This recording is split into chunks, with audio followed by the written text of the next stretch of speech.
Welcome to my workstation, Metalheads. Today, we're looking at the Barbarians of Heavy Metal app. We're going to show you how far we've gotten in the last couple of months, and we're going to show you how to build a character in the character generation screen, and then use that character in the action screen. This is the launch screen. After you hit the icon, this is what you're going to see. Now over here, there would normally be a GM icon, and that would take you to the GM toolkit, but we haven't developed that yet. Now over here, you'd also get icons for any expansions you might buy. So if you bought the Mothership Connection, a little icon would show up here, and you could build characters using funk, reggae, and hip-hop. But today, we're going to build a bog standard metalhead from the 31st century metal sphere. So the first thing we do is we hit the menu bar. Now the menu bar has 6 buttons. There's 2 we're going to be interested in today. The character generation and the action screens. But we also have the music screen for when you're gigging, head cutting, and doing sonic wizardry. We have the equipment screen for managing your equipment and arming your character with specific weapons. And then the Titan screen, which is for battlefield combat, which will have a map and icons and various ways to control the flow of the battlefield. And then there's also the rule book. You'll have the entire rule set in this game, in this app, and you'll be able to reference it whenever you want. Alright, so let's build our character. I'm thinking a character that's kind of like Jethro Tull, a Luddite who's really smart and really good with a sword, but he's not all that great with his fists, and he's not all that strong. So let's go ahead and create this guy. We're going to call him Nicodemus Bosch, which has a very, Renaissance sort of sound to it, and is a mix of some favorite people from history for me. Alright, so we've got his name. Now, characters in Barbarians of Heavy Metal have 4 points in attributes, 4 points in combat adds, 4 points in careers, 4 points in instruments, and 4 points in styles.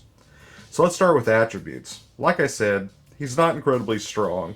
He's not all that agile. He's just average. 0 is average. But he is really smart, and he's really cool.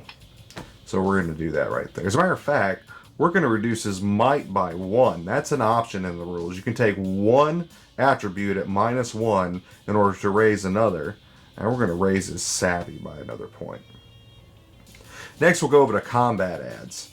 And like this one, I'm going to take a -1 on Rumble. Not too good with his fists.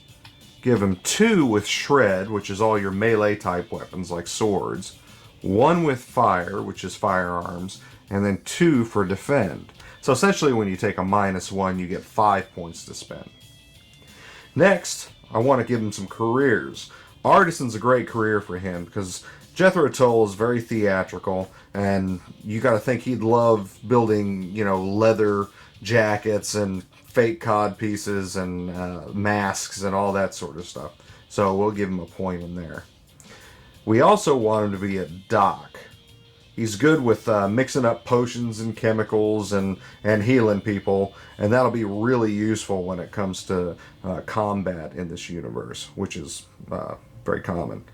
So we'll give him a point in that. Finally, when he's not healing people, he's going to be stepping on them in a big, gigantic robot. So we're going to go on down and find Titan Rider.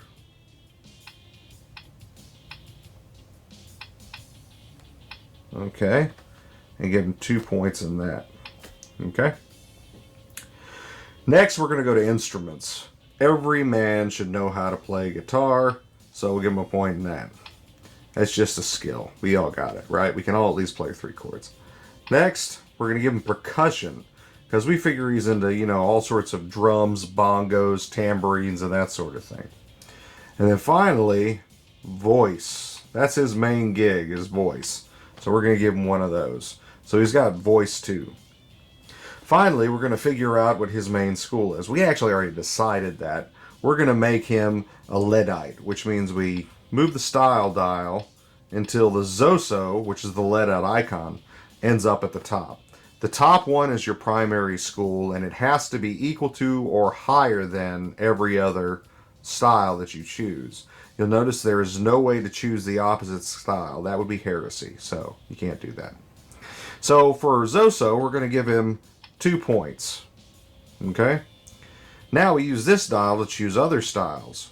We're going to give him 1 point in Yingwei because he's very instrumental and accurate. And then just for Yucks, because of the theatricality we mentioned, we're going to give him 1 point in Glamling. So like Kiss, he likes to wear makeup and masks and costumes and that sort of thing. So there's our character.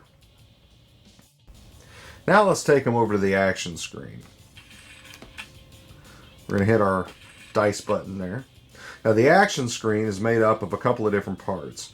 First of all, there's a character sheet in the middle. Now normally there's going to be a picture. You can choose to stick a picture in there, and this won't be quite so tight. We're still working on the formatting.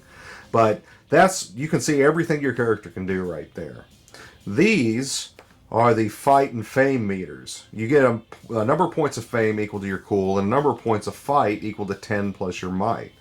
You can use these things by hitting the minus button. So I just used 2 points of fame, but then I did something that gained me 2 points of temporary fame back. I get into a battle, I take 5 points of damage, and then after the battle, I heal up 2. So that's how those work. Normally, these exclamation points will fill you right up to the top. They're not hooked up yet, though. Next is the die roller. This is all hooked up down here. You determine your difficulty based upon what the Metal Master tells you. You add penalty dice or bonus dice, if those apply, and then modifiers. These modifiers basically make this more difficult by smaller degrees. Normally it jumps by 3, but you could always add 1 point to make it a little bit more difficult. Let's just do a basic roll right now. So the roll is to create a medical potion for a guy with a disease. Now obviously that's going to be our savvy, and we're going to pull that up. The career is also obvious. That's going to be Doc. So we'll go find Doc, and you see we have 1 point into that, just like we have 1 point in, or 3 points in savvy. So that's going to be 3 plus 1 is 4. Now we need a style, and the Metal Master decides that Leadite is definitely the style that applies most to mixing up alchemical potions to cure disease.